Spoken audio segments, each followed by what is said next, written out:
السلام عليكم ورحمة الله وبركاته. بسم الله والحمد لله والصلاة والسلام على حبيبنا وأسوتنا وقدوتنا وشفعنا رسول الله صلى الله عليه وآله وسلم. 6 حالات لا يجتمع معها الشقاء أبدا. تعالوا نعرف بعد ما نصلى على حبيبنا صلى الله عليه وآله وسلم. رقم 1: لا يجتمع الشقاء أبدا مع بر الوالدين. قال عيسى عليه وعلى نبينا أفضل الصلاة والسلام، قال: وبرا بوالدتي ولم يجعلني جبارا شقيا.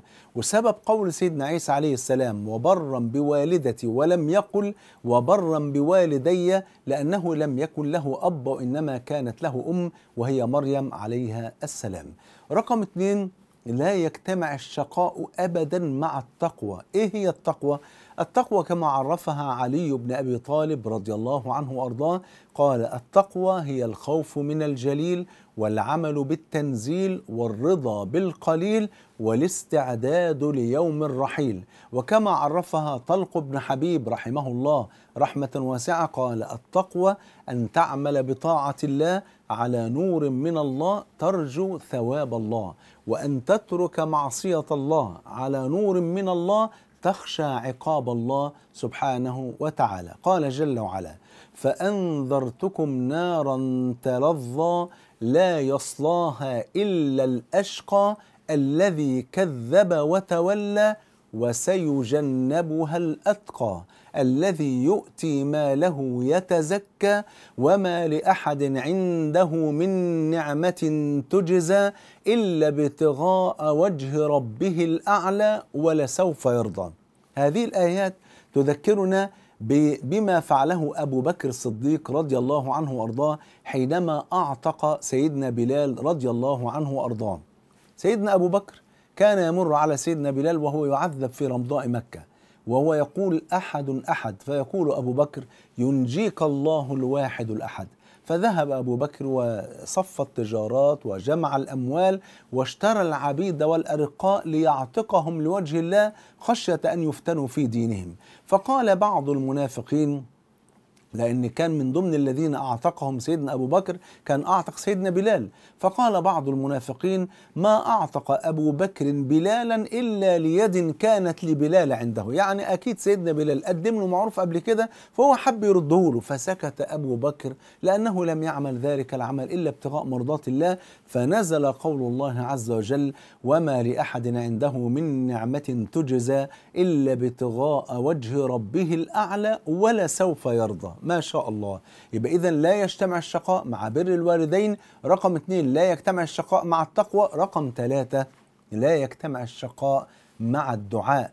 قال صلى الله عليه وسلم كما عند الترمذي بسند صحيح: الدعاء هو العبادة. يعني حتى لو لم يستجب الدعاء، وحاشا لله أن المولى عز وجل لا يستجيب دعاءنا، ما دمنا الحمد لله نلتزم بآداب الدعاء، وأننا لا نأكل حراما ولا نظلم أحدا ولا ندعو بإثم ولا قطيعة رحم، فالله عز وجل يستجيب دعاءنا. بل إن الله يستحيي من عبده إذا رفع إليه يديه أن يردهما صفرا خائبتين سبحانه وتعالى وجل جلاله.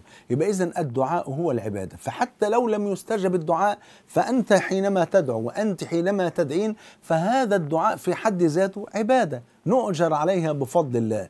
قال زكريا عليه السلام: ولم أكن بدعائك رب شقيا. وقال صلى الله عليه وسلم كما عند أحمد بسند صحيح، قال: ما من مسلم يدعو بدعوة ليس فيها إثم ولا قطيعة رحم إلا أعطاه الله بها إحدى ثلاث: إما أن يستجيب دعوته، وإما أن يصرف عنه من المصائب بما يوازي هذا الدعاء، وإما أن يصرف عنه من السوء مثلها، وإما أن يدخرها له إلى يوم القيامة، يعني عشان يفرج عنه كربة من كرب يوم القيامة.